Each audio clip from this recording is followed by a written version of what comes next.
Hey everyone, Eggman here with another video, and we're here with what I'm going to call the second week of the OP08 weekly power rankings presented by TCG Matchmaking. And I know it hasn't been a full week since the last one of these I've made, but there are some reasons for it, and I do want to kind of preface this video with a couple things. First, they've committed to releasing this data every Thursday moving forward. So again, the last one was released, I think it was like a Friday or a Saturday, which means that it's going to be more consistent moving forward and every Thursday. So when they release the data, I'm going to be updating my website Eggman Events, which you can find all this data and all the deck lists we're talking about today. So hopefully that is a good resource for you guys. Also, make sure to check out TCG Matchmaking on their Patreon and support them. I really do appreciate all that they do for this community, and the data is just really invaluable for me. So they release these kind of snapshots for it, but then you have access to higher fidelity of the data and just more parameters and that kind of stuff instead of just kind of these snapshots that they show. Second, I think the only qualm with the previous week was that the data that they scraped for this was the entirety of the rank ladder, which I think on the surface makes sense. You just want to get as much data as possible, but it also means that some of the data was kind of skewed dependent on the difficulty and complexity of the deck being played, right? With the average skill level of people playing, something compared to, like, just from this one, Zoro and Black Yellow Luffy. Yeah, Zoro is going to be more successful with an average level player compared to Black Yellow Luffy, because that deck's a little bit more complex and sequencing based. So they've taken that feedback, and I really do appreciate that they did. So it is based off of people with a 100 million bounty or higher, so 1 billion or more on their rank ladder. So that means that the data is more tailored to higher skill level players, which means that it's more of like, if this deck is played perfectly or more in like a vacuum, which decks are kind of doing better. So I really appreciate them taking that feedback, being able to implement it so quickly, and that's kind of what the data is going to look like moving forward for these two. So I think previously that there could be some skewed and misunderstandings for that. So I think that's really great moving forward as well. So for this video, for this week, we're just going to go over what decks are doing doing well in the top 10. We're going to look at a couple of matchups and then look at the example deck lists that they've provided that are the highest win rate deck lists for each one of these leaders too. But again, if you guys want to support the channel, please make sure to hit that like and subscribe. Check out my page on Eggman Events for all this data, and make sure to check out TCG Matchmaking's Patreon and consider supporting them as well. So jumping on into the ranked power, or the weekly power rankings too. And I want to just preface this because again, like one more time, since some people have gotten confused, just because Rob Lucci has the highest win rate on this ladder, even with high win rate or like high ranked players, that doesn't mean it's the best deck in the format. All right, these, make sure you know the context of what this data means and take it with the grain of salt, or what the context is. Don't think that these are immediately the best 10 leaders in the game right now. These are just popular leaders with higher than average win rates that they have the data for, essentially. So make sure to recognize that. But of that, we do have Rob Lucci with a 54.9% win rate. Purple Luffy, which is a big surprise, with a 52.9. Zoro with a 51.9. Black Yellow Luffy with the 51.3. Bonnie with a 51.1. The Star Deck 14 Luffy with a 50.8. And then of the less than average win rates, we have Katakuri with 49.7. Nami with 49.7. Kalgara with 49.6. And then Pudding dropping all the way down to 44.6 on their win rate. So I think you will see that the data is quite a bit different when we do kind of skew it to higher skill level players, which is really interesting. Again, Purple Luffy being on the map is really interesting for that too, because it was just not a deck I think on a lot of people's radars right now. And it's a deck that I've been playing against more recently on the ladder, and man, Magellan can work really, really strong in this meta where a lot of players are trying to get to 8 or 9 Dawn in that sense. But I think that's really good. You'll also notice that Star Deck 13 Luffy jumped up from its kind of mediocre win rate, or negative win rate, to now a 51.3, which I think is more standard for what the deck looks like. And we see, again, Pudding just kind of drop down from there. So I do think this is more accurate for the power level of the decks in general. And again, one last time, I do appreciate TCG Matchmaking for correcting and kind of tailoring the data for those higher skill caps as well. So and then looking at the statistics too, and you can tell this is the 1 billion bounty for this one, based on how the win rates are as well. And you'll see that for Lucci seems to have a good matchup into pretty much everything that's not Black Yellow Luffy, which I do agree this can be such a poor matchup for the deck. You just really can't interact with their Sabos efficiently. It really just kind of boils down to that, right? If you're able to go second, if you're able to play like Isho on curve or something like that, I do think Lucci has a chance, but it is a little bit rough for the deck in general. We also have Stardeck 14 Luffy, which I think has like, more, it doesn't have like as hard of a counter outside of like Blue Nami at times, it seems. And I guess Reiju, because you can't really get rid of their Ichi as easy. This deck I do think has some good implement. This is one of my favorite decks to play in this format right now. I do like the gameplay for it. We still do have Luffy, and yeah, we have the black yellow one, which does have the issue of Bonnie and Nami, which it has since OP07 as well. Pudding is like an interesting kind of matchup for this too, where it does have a little bit of a negative, just because you get to play those 10 moms, be able to crit their life, and then those 12Ks do hit quite a bit. Doesn't matter when your life, if you're a 9K leader, if you're getting hit by a 12K as well. So I think that's impactful. And then we also do have like Yamato and Nell having some negative matchups, but I do think like Black Yellow Luffy still is very, very strong for this format, and sometimes it does just win, but it might not be as strong as it was at the end of OP 7.5 as well.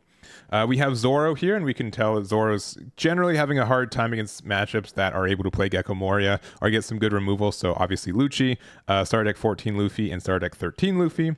But we do have a good spread besides that. So we have Bonnie usually winning. Purple Luffy, this is super good for Purple Luffy against Purple Luffy and Katakuri. They really can't really keep up with your removal. Pudding has a hard time. Kogara is about 50, and then Nami, of course, too. If there's a lot of Nami and Reiju players, you're able to just be more aggressive because they just really don't have the removal that, again, the black leaders have for this one. So I do think that if Zoro is able to figure out a way to make those the matchups against the Luffys and the Lucci, excuse me, a little bit more even, then it's in a better spot. We have Bonnie as well, which I do think Bonnie has a really good spread against everything that's not essentially Lucci and Luffy, the 5 life black decks. You would think that these decks are pretty good matches for you because you have like stuff like Basil Hawkins and being able to have that be hard to remove. But I still think it's obviously it shows that they do kind of struggle against those matchups, right?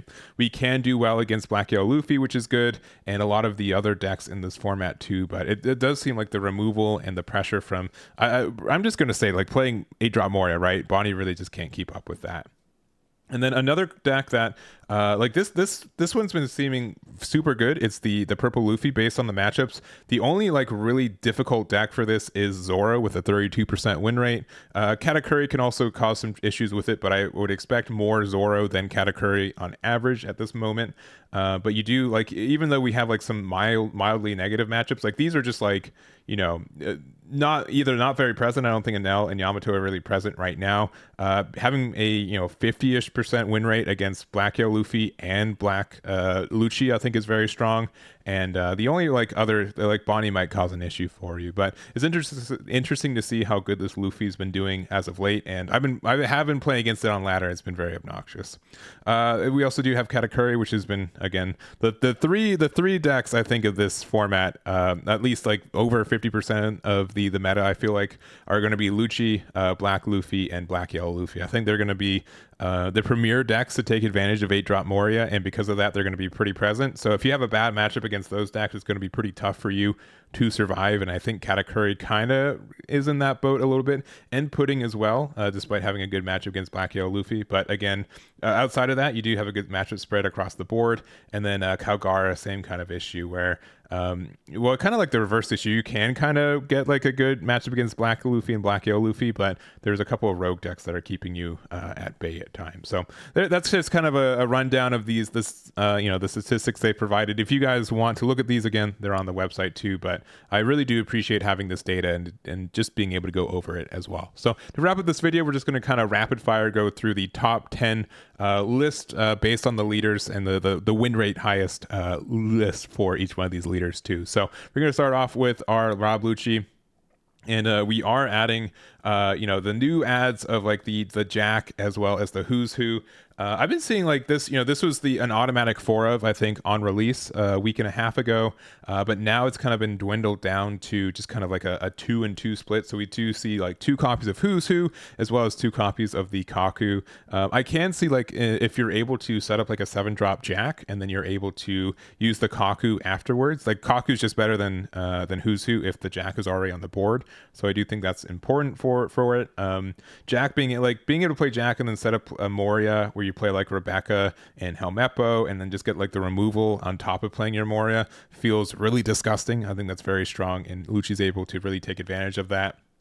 And then we just have a good amount of cost reduction. We have our Sabo and then our 9-drop Stussy as well, which can go like 1 for 1 when you're already just playing so many bodies on the board. Going 1 for 1 is not too bad. So I still wish this card just placed it in the trash instead of KO your opponent's character, but I digress. So you kind of know what Lucci looks like, but this is the build that's been winning the most, and there it is there. And then next up we've got the purple Luffy. Again, like these Magellans, I think this is like one of the cards that help define this deck right now. I think black in general is so dependent on seeing their curve of like hitting their 8-drop Moria or sometimes like 7-drop Jack. If you're able to take them a turn off of their plays, Magellan just goes really, really hard. I was also playing a lot of Marco recently, and them being able to prevent my 9-drop Sanji play or my 9-drop Whitebeard play hurt me a lot. Like that, it was really, really strong for the deck. So I think Magellan's probably going to be one of the premier cards for Luffy. I think other decks can take advantage of the card too, but Luffy specifically can do the best with it. So because of that, I think that is very strong for this format. And then the rest that we generally see for Luffy, we see like the Poly ad, we do see like the blockers of the Kid as well as the Queen, Sanji 2k blockers, great, and then our top end of the 9-drop Kaido. So just a lot of like just good pressure. You just try to be fast enough, including like again playing the Magellans to slow down your opponent and just put as much pressure as you can. So it's pretty much like nothing has changed since OP05. I'll be honest. Like outside of adding the Sanji, we're playing the same kind of build, but we do also get the added support of the new Star decks at the end of October, which Luffy gets a couple of tools in that as well. But I think this deck is still solid and a good kind of counter to any of the decks that are trying to hit specific Dawn counts. And with Magellan, I think that's very strong. So this is the build for Luffy here. And then next up, we've got Zoro, again, running more of this animal package, which has been pretty popular. I've seen quite a few other decks, other red decks, be able to try to use this package. Obviously, the Tony Chopper, this is like the whole package for this deck. The fact that this card is a 3-drop 5k is very, very strong, but also being able to play something on play and when attacking. So being able to, I mean, if you play this on curve, your opponent's going to have a hard time removing it. And then afterwards, you get to like draw 2 and play it on the board, which even if they're like 3-drop 4ks or 3-drop 3ks, that still adds up pretty quickly and just kind of forces your opponent to get some removal. So obviously any deck that plays 4-drop Lucci is very good against Zoro right now. It kind of has been since that card's been released, but any kind of wide form of removal hurts this deck. But even so, like you're trying to just get enough pressure, chip your opponent down to 2 life or less so you can get some really good pressure with the Kid and Killer. Dragon's a great way to kind of end the game. And we're also playing a couple copies of Silvers, so being able to get rid of a body, it's also kind of defensively because you can use it to prevent your opponent from like attacking with another card that's on the board already, because the minus effect is permanent until the end of your opponent's next turn. And I think this has been a good ad for the deck too. So I think Zoro is great. It does stink that it has a hard time against Black Luffy and Lucci as well, but if you're able to find a way again to play against those matchups or make those less difficult, I think Zoro can be continue to do well in this format too. So this is the Zoro build. Next up, we got Black Yellow Luffy, and nothing's really changed for this deck for a long time. It seems like 10-drop Kuzan has been the norm for it, even though I personally don't like the card in the deck. I respect what it can do and helps make some of the Bonnie matchups a little bit easier if they kind of stall you out a little bit. You do have like some setup for having like the Luffy here, and then we do have like the 2 copies of the ace and of each ace to help you presumably with the Nami matchup as well. But I think we know what this deck looks like to like 45 out of 50 cards. You do have like 5 cards of like wiggle room if you want to make your different changes, but again, it's definitely more pilot centric and matchup dependent too, depending on how easy they can remove your Sabo. But this is the build for Black Yellow Luffy. Next up, we've got Bonnie, and I've been playing more kind of leaning to the Don Quixote Pirates package, mostly with the idea that the Rosinante is really, really strong with cards like the new Carrot that we got from this one. But this is a really interesting build. We're not playing any of the 5-drop Bonnie, which I really do enjoy playing, but we are playing the Cavendish and the 5-drop Monkey D. Luffy from OP07. So this is great if you're playing against a lot of black decks, and I think this is helpful for evening out this matchup. If you have 3 or more characters, your cost 3 or lower characters other than Monkey D. Luffy cannot be KO'd by your opponent's effects. So essentially they can only KO 4 costs or higher. if you Rosinante into Luffy, which is strong because the Rosinante will protect the Luffy, and if you have another body on board, Luffy will protect the Rosinante, which just means like black really can't interact with this deck. So I think that's kind of a good idea moving forward. If you have room for this Luffy, you can get a lot of value and be really obnoxious for your opponent to kind of clear for it. So other than that, we do have the carrot, we do have the Electric Luna as a new add, as a one of, generally see it like a one or two of, just kind of like a mini version of like Don Quixote do Flamingo, and I think that's strong as well. So this is the build for Bonnie for their highest win rate. And then next up, we've got Star Deck 14 Luffy, and I've really been enjoying this deck. I've had a really great time exploring it and seeing what works for it. And this is the build here. Most builds I've been seeing have been using the Navy package. I've been personally having a lot more interesting matchups with the Animal Kingdom package. It's not a big change between the two, but the biggest kind of difference is that we do have a searchable way to find Jack, which I think is really important since it's one of the best cards for our deck in general. But then also, I do like adding the 9-drop Kaido for my build. So maybe I'll have to just grind on ladder and just try to get a high win rate to maybe get there for one of the next weeks. But I do think like the Navy build is like the safe build. There's a lot of good synergies that we've pretty much seen from this deck and like this package for most of this year at this point, since OP05, the brand new being able to search out most of your pieces. We have like the Kuzan, we have T-Bone, which was added in EB01. We have so many good 2Ks that exist. Isho is a strong card in this format right now. And then the only other difference is that I don't like Sanji as much as I like the Sakazuki. I like Sakazuki a little bit more since it can set up your trash for like a Moria play next turn, but regardless, I think it's just kind of down to a personal choice if you like Sanji or Sakazuki. So I like that both decks exist, there's a lot of different ways to build this deck right now. And I do think like right now the Navy build is the strongest, but I think there might be alternatives that could be popping up in the next little bit. But this is the Star Deck 14 Luffy. Next up, you've got Katakuri, and this is a really, really aggressive version of this build. We're playing not only we do have a lot of cards that just kind of trigger off of our life. We've got the Perospero, we've got the Blocker Sanji, we've got the Kiko Nojo, we've got the Nekomamushi, we've got the Satori, and then some removal. So biggest new add for this deck is the Nami from OP08. So being able to on play trash a card with trigger from your hand to be able to get rid of a 5 cost or less, and also draw a card if our hand size is low enough. And then also the trigger effect just lets you get rid of a 5 or less as well. You do have to go like -2 because you lose the Nami and you lose the card out of hand, but generally that's still worth it in a lot of ways. So I do think that puts up a lot of pressure for you, can get rid of some obnoxious cards, and I think the deck is strong right now.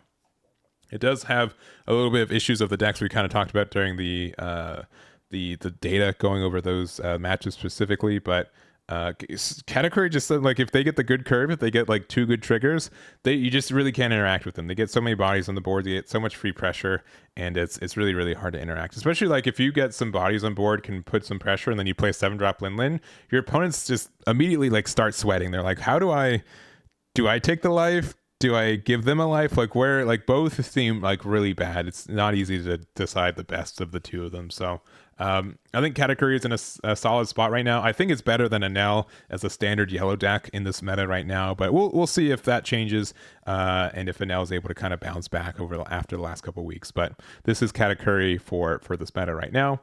And then next up we have Nami. Nothing too surprising. I don't want to just glaze over this, but like it's what we've been seeing, right? I think this almost might be like the exact same deck that we had last week as well. Hanger is just super strong for the mirror match. We've got some 2Ks that are Kuja Pirates, and then just the amount of event cards that we're kind of used to. So not much changing, but obviously this deck is still pretty good and going to be pretty present in this meta.